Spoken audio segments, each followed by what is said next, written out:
Deixo sua glória habito entre nós.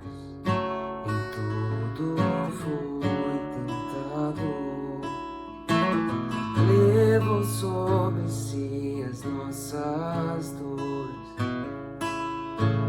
foi moído por nossos pecados, por seu sangue nós fomos lavados. O castigo que nos trouxe a paz estava sobre ti. Nas suas pisaduras nós fomos sarados totalmente. Não há amor igual, Jesus, tu és real. És o meu amigo fiel, maravilhoso amor. Sim, Jesus me salvou. És o sacrifício perfeito.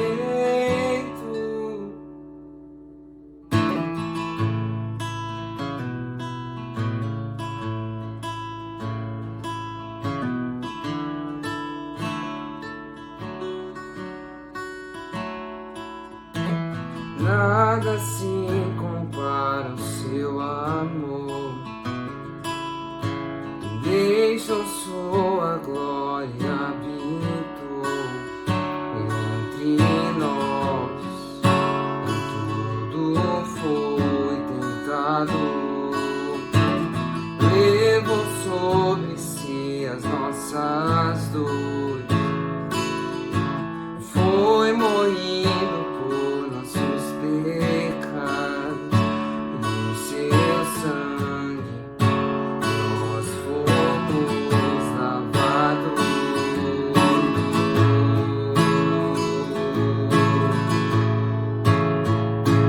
E o castigo que nos trouxe a paz estava sobre ti.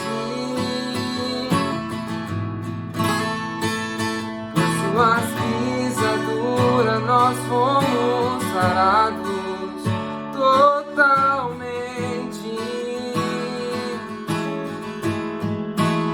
Não há amor igual, Jesus, tu és real. És o meu amigo fiel, maravilhoso amor. Sim, Jesus me salvou. És o sacrifício perfeito. Não há amor igual, Jesus, tu és real. És o meu amigo fiel, maravilhoso amor. Sim, Jesus me salvou. És o sacrifício perfeito.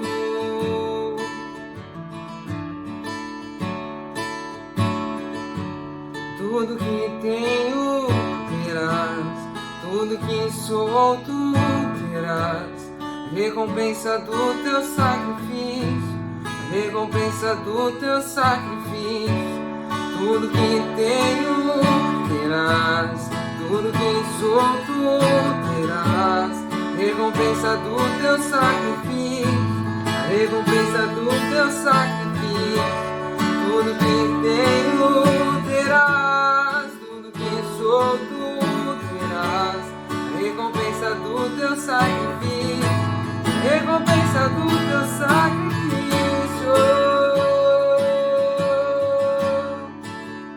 Não há amor igual, Jesus, tu és real. És o meu amigo fiel, maravilhoso amor. Sim, Jesus me salvou. És o sacrifício perfeito.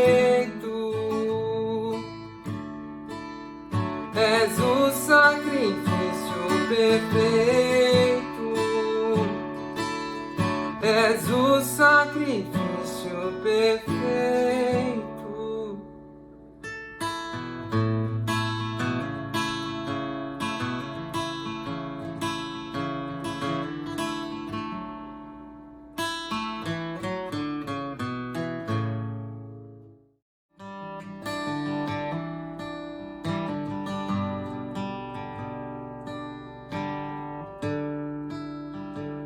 Eu tentei enganar a mim mesmo ao pensar que poderia viver longe dos teus braços.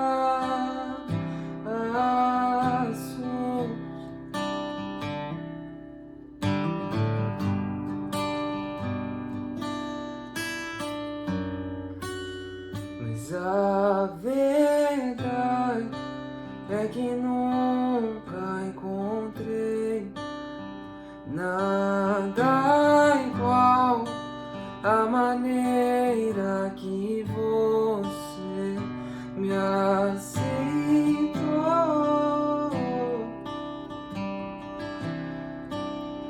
Desde sempre me aceitou,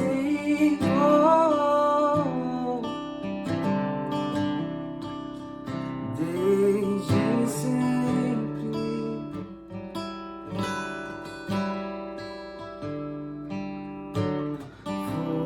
Foi de graça que eu recebi.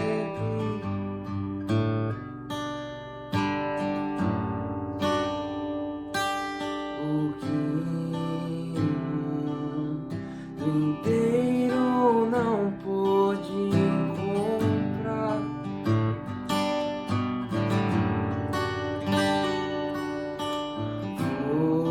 Foi de graça que eu recebi.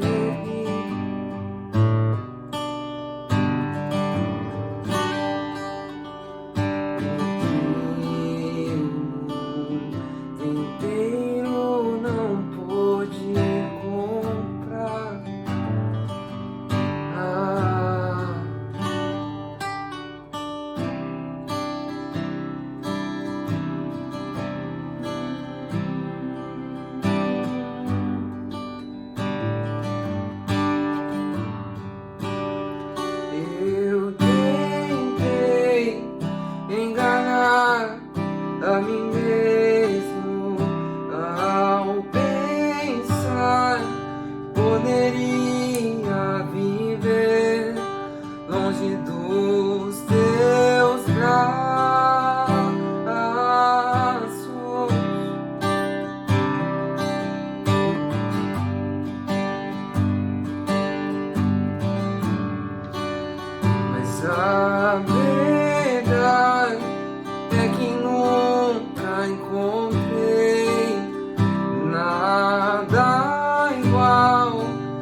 graça que eu recebi.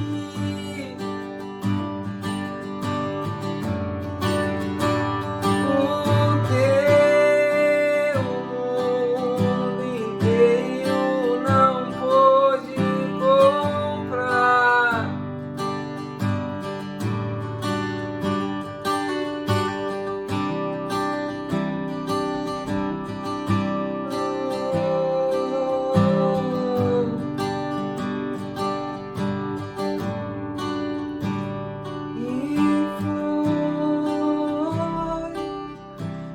Graça que eu recebi.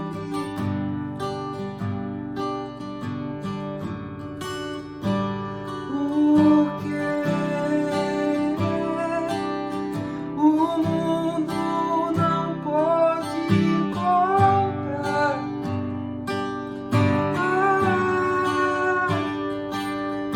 Foi de graça que eu recebi.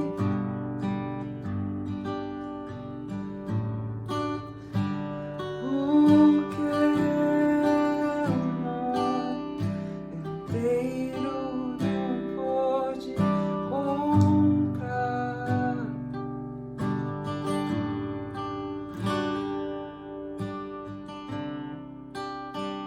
Alô, queridos jovens, recebi as suas 11 perguntas para que eu possa respondê-las e gravá-las no sentido de que vocês recebam as minhas opiniões. A primeira pergunta é: quando o senhor teve o entendimento de que esse era o seu ministério? Quer dizer, ministério pastoral. Eu tive entendimento numa oração que foi feita na minha casa por um senhor que eu nem conhecia e veio com um irmão conhecido, meu amigo, num domingo de manhã e juntos entraram em minha casa, dei de servir um café e nos ajoelhamos para orar. E ele orou o seguinte: esta casa é de Deus, mas há alguém aqui que está saindo agora em nome de Jesus. E nisso eu pulei, estava ajoelhado, fiquei de pé chorando. E em meio às minhas lágrimas, eu percebi que houve uma libertação total e que o meu ministério estava pronto para ser, dali para frente, abençoado pelo Senhor. Ali eu reconheci que eu era realmente chamado por Deus para pastorear aquele grupo que nós estávamos pastoreando. E também, quando lá na Itália, os apóstolos de vários países do mundo me chamaram para uma reunião e eu estive junto lá e eles me reconheceram como apóstolo. E eu disse: eu não sou apóstolo. Eles: não é o senhor que se reconhece como apóstolo, somos nós. Então aí houve uma confirmação de que o nosso ministério realmente era o ministério de Deus.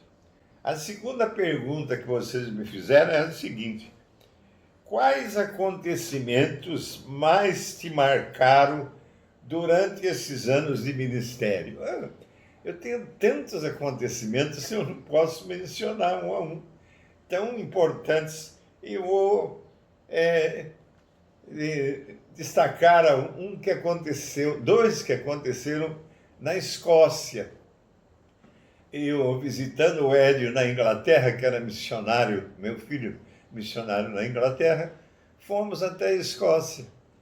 E na Escócia eu estava pregando aos escoceses de diversas igrejas da capital, e havia uma janela assim ao lado, e com um vidro aparecendo a neve caindo lá fora, refletida com a luz, brilhando com a luz.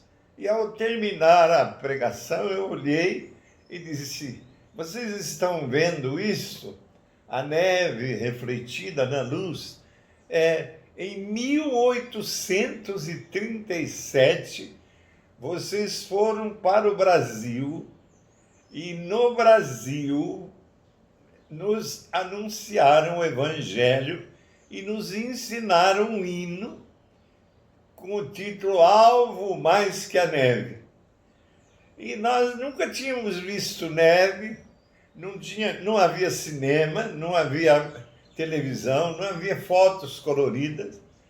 E aprendemos o cântico, o hino Alvo Mais que a Neve, e estamos cantando até hoje. E eles começaram então a cantar Alvo Mais que a Neve, mais que a neve, refletindo ali a brancura da neve, chorando, todos nós chorando, recordando a obra missionária que eles haviam feito há mais de 100 anos no nosso país. Outro acontecimento foi da unidade dos pastores da Escócia. Nós tivemos uma pregação depois, no dia seguinte, sobre a unidade da igreja aos pastores do Conselho de Pastores de diversas denominações diferentes. E o que aconteceu? Daquela reunião em diante, eles passaram a orar juntos, uma vez por semana, às 6 horas da manhã, numa montanha que tem lá, em unidade. Só um pastor não ficou. Os demais pastores, pelo que nos consta, reúnem-se semanalmente até hoje em oração. E uma outra reunião importante foi que eu, visitando o Ed, missionário na Inglaterra, em Londres, no primeiro culto que eu assisti, Ed estava pregando e eu percebi que havia cânticos lá no fundo da igreja, do salão da igreja. Depois, em casa, perguntei ao Ed, o que é aquele cântico que estava? Ele disse, lá no fundo tem um outro salão com uma igreja de negros. Então, a igreja de brancos se reúne na frente e a de negros no fundo. E eu disse, Ed, nós temos que fazer com que essas duas igrejas se reúnam juntas. Aí o Ed disse, pai, o senhor não está no Brasil, o senhor está na Inglaterra, não vai ser nada fácil. Mas orando e pedindo ao pastor, falou com o outro pastor, conseguimos marcar a data de uma reunião de culto, negros e brancos juntos. E na Escócia anunciamos o dia e a hora desse culto. Eu falei, se vocês quiserem ver um culto de negros e brancos juntos, peguem suas câmeras fotográficas e vão a Londres. E naquela hora do culto, nós estávamos sentados em 2 fileiras de cadeiras à direita e o pastor da igreja de branco deixou a fileira de cadeiras da esquerda vazias para os negros tomarem conta. Eles começaram a entrar, aquelas mulheres bonitas, de chapéu, de arrumar, e foram se assentando naquelas cadeiras. E depois que começa o culto, Neide levanta daqui e vai sentar lá nas cadeiras, junto com as negras. Aí uma das negras viu que Neide branca fez isso, também saiu de lá e veio se assentar junto conosco aqui nas cadeiras onde estávamos brancos. Aí começou a misturar e foi aquele culto maravilhoso. Eu acredito até que os céus, os anjos negros, os anjos brancos estavam também alegres e felizes com as orações realizadas e feitas pelo pastor branco e pelo pastor negro. Louvado seja Deus. A outra pergunta que vocês me fizeram é: gostaria de saber se já se sente realizado hoje com o seu ministério, com todo o trabalho já feito. Eu posso responder que, em parte, me sinto realizado, em parte. Deus abençoou que chegamos de uma igreja, porque nós não fizemos plano de formar uma igreja, começamos com uma missão e chegamos a plantar 100 igrejas, não só na cidade de Bauru, como na região, no país e também fora do país, em vários países. Temos hoje igrejas na Alemanha, né, nos Estados Unidos, em Portugal, etc. E quer dizer, 100 igrejas com 30 pastores e 30 presbíteros formados, discipulados pelo nosso ministério. Outra pergunta. O senhor tem um personagem ou uma história favorita na Bíblia? Se sim, qual? Eu vou responder os personagens. Eu tenho 2 personagens, tenho mais, mas um especialíssimo, que é o Paulo, e o outro o Elias. E por quê? Porque os textos bíblicos me falam muito. Por exemplo, lá em 1 Reis, capítulo 18, o Elias está com o seu moço, né? E pede por chuva. E ele está pedindo e pede para o seu moço ver se já tinha surgido uma nuvem. Não surgiu nada. Ele continuou orando, e agora? Também nada. Por 7 vezes, Elias pede ao moço para ver se tinha a nuvem. Na 7ª vez, eles têm uma nuvenzinha pequenininha. Ele falou, então pega logo a condução e vai, porque vai chover. E logo depois começou a chover. Eu aprecio muito esse personagem, Elias, que foi arrebatado pelo Senhor para os céus. E também pelo Paulo, porque lá no capítulo 9 de Atos, ele está indo para perseguir a igreja, para prender irmãos da nossa igreja, da igreja evangélica na época, do caminho que chamavam. E aí encontra-se com Jesus, ouve aquela voz, Saulo, Saulo, por que me persegues?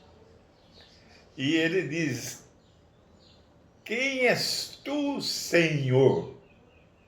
Quer dizer, no que ele ouve a voz, ele cai do cavalo e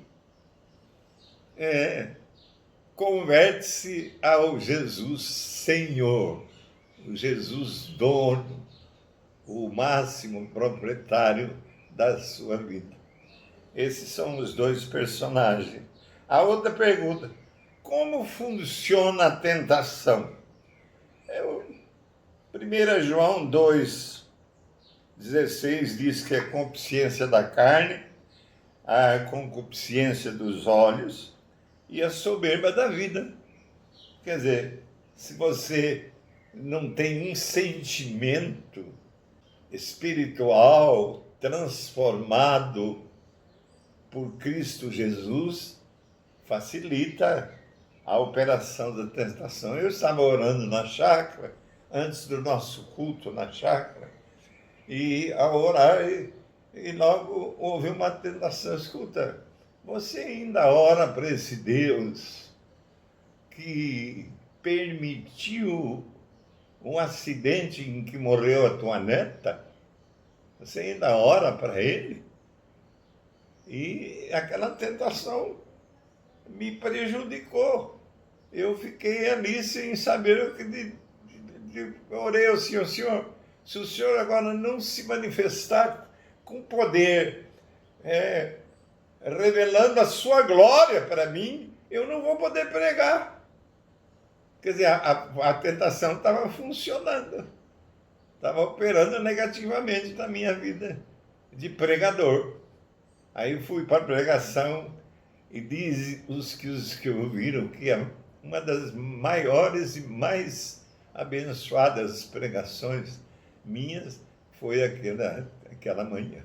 Deus me abençoou.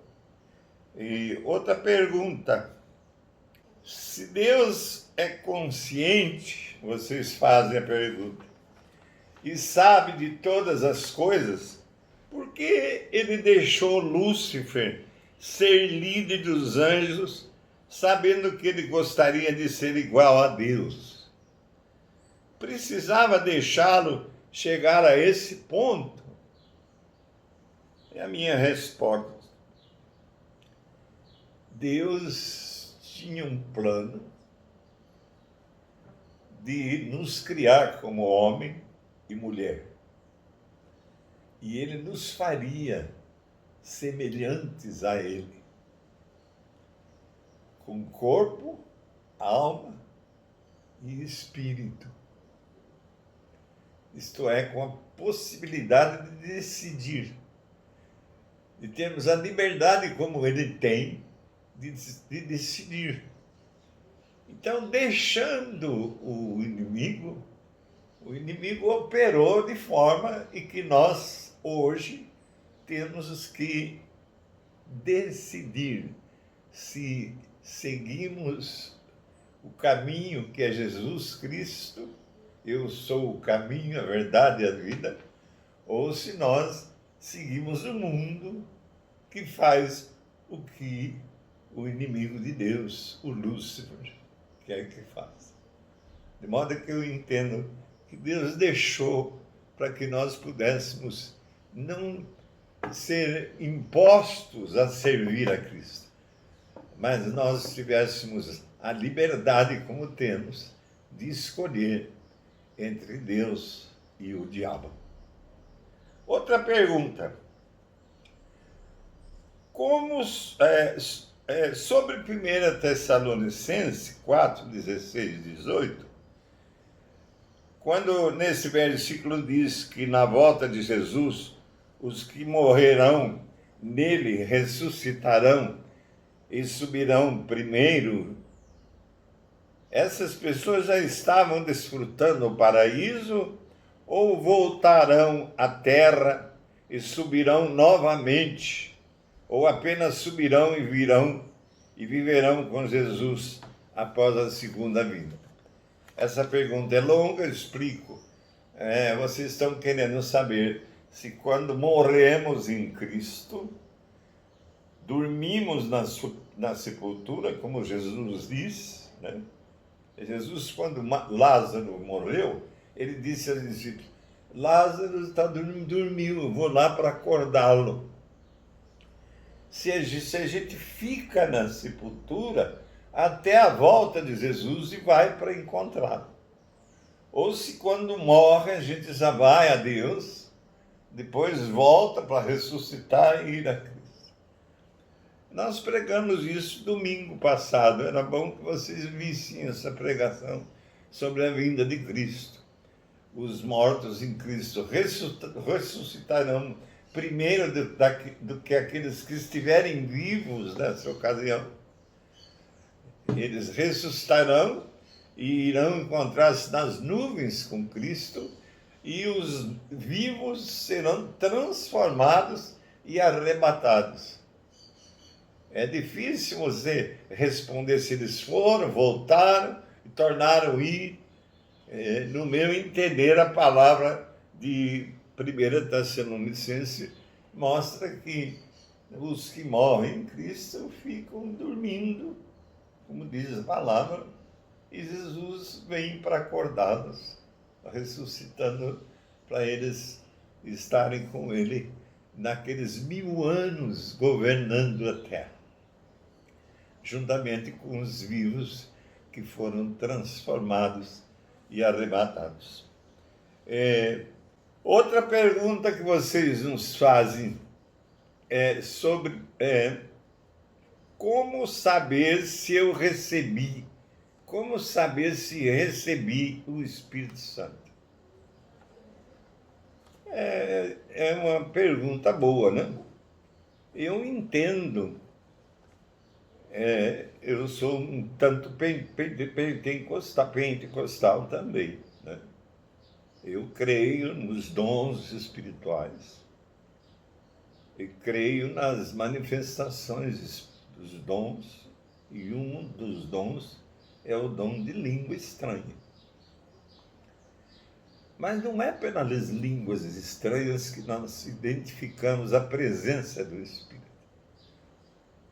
nós identificamos a presença do Espírito realmente com o Gálatas capítulo 5, que fala do fruto do Espírito.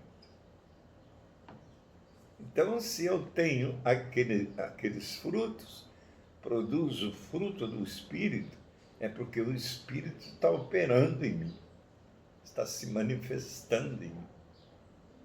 E também alguns dons espirituais, mas nem sempre os dons espirituais, por exemplo, a palavra de sabedoria, a palavra de conhecimento, a fé, o dom de cura, nem sempre eles são testemunhos. O testemunho é o fruto. Então eu repito, pelo fruto do Espírito, eu sei se eu tenho ou não o Espírito Santo. Outra pergunta. E aí eu posso dar os textos para você, que é Gálatas 5, 22, 23, que fala do fruto do Espírito, e o 1 Coríntios 7, 10, e o Romanos 12, 16, 6 a 8, que fala dos dons espirituais. A outra pergunta é, o que é o arrependimento? Bom, eu vou resumir, eu preguei domingo também sobre isso. Eu tenho aqui na minha mão o sermão de domingo, que tem uma parte que fala disso. Então, primeira coisa, o arrependimento é mudança de atitude. O arrependimento é mudar de caminho. Eu falei, você está no caminho do inimigo, do mundo, ouve sobre Cristo, crê e muda de caminho. Passa para o caminho que é Jesus. Eu sou o caminho, a verdade e a vida. E também essa insatisfação quando a gente viola a lei, quando a gente desobedece à lei, faz o que não é para fazer e se arrepende, volta atrás. E aqui no meu sermão de domingo eu falo o seguinte, quando eu comento, arrependei-vos e crede no Evangelho, que está no capítulo 1 de João, de Atos, aliás, de Marcos 1,15, arrependei-vos e crede no Evangelho. Arrependei-vos, arrependam-se, mudem de mentalidade, operem uma mudança radical na vida de vocês. Eu preguei isso domingo. Afastem-se do pecado. O verdadeiro arrependimento não pode ocorrer sem que haja uma genuína tristeza. A gente se entristece quando peca. Por causa desse pecado tremendo, a gente se entristece. E esse arrependimento é para a salvação. O arrependimento acontece, caros jovens, no próprio coração e demonstra a salvação da pessoa. Arrependei-vos, diz a palavra, e cada um de vós seja batizado. Quando os discípulos ouvem a pregação de Pedro, logo depois do batismo do Espírito Santo, do derramamento do Espírito Santo, lá em Atos 2, e Pedro fala, vocês que crucificaram a Jesus, Deus o fez Senhor e Cristo. E um grupo grande ouviu aquela palavra e disse, o que é que nós temos que fazer então para os apóstolos? E Pedro respondeu, arrependei-vos e cada um de vós seja batizado em nome de Jesus Cristo para perdão dos vossos pecados e recebereis o dom do Espírito Santo. Quer dizer, o arrependimento é uma necessidade, é uma mudança de vida, é uma volta atrás, quando você crê, conhece Jesus, se arrepende por onde você andou e está andando, e vem para Jesus, crede no Evangelho, arrependa-se e crede no Evangelho, diz o texto.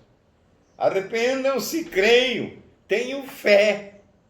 Arrependimento e fé são as respostas do homem à graciosa oferta divina de salvação. Pois não me envergonho, diz Paulo, do Evangelho, porque é o poder de Deus para a salvação de todo aquele que crê. De modo que você se arrepende para vir para o Evangelho, que não é uma coisa qualquer, é o poder de Deus, indicando que o Evangelho de Cristo é oferecido e é pelo arrependimento e fé recebido por nós. E a outra pergunta foi talvez a penúltima pergunta. Como escolher a pessoa certa para casar? Não é fácil. Eu vou dar o meu exemplo. Eu conheci a Neide quando ela tinha 13 anos de idade. Bonita, uma menina linda. E a beleza física nos atrai muito. Mas não era só beleza, ela era crente. Os pais eram crentes, ela cresceu na igreja, lá em Iacanga, igreja evangélica, presbiteriana. E começamos a nos encontrar e namoramos 5 anos, 6 anos, 7 anos. E com 20 anos, e eu com 23, nos casamos. Eu tinha me convertido aos 10 anos,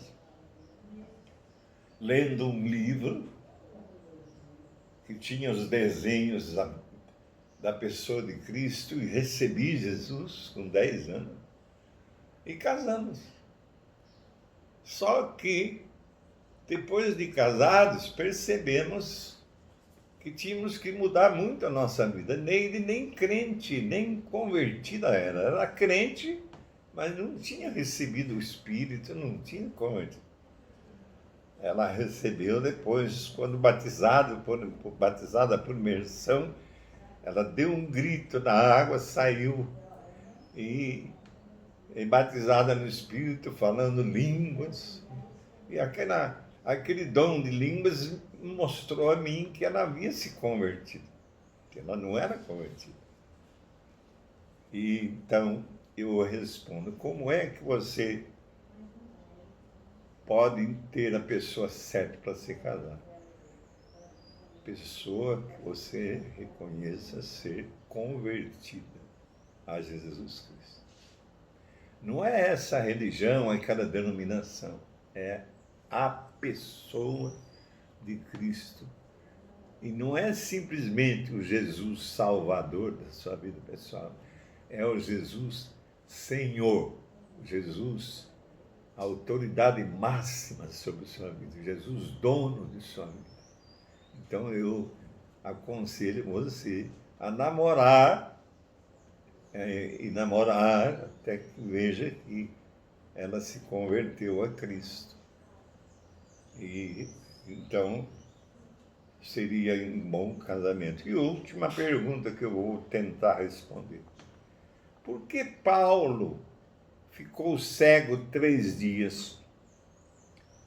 Isso está relacionado com algo?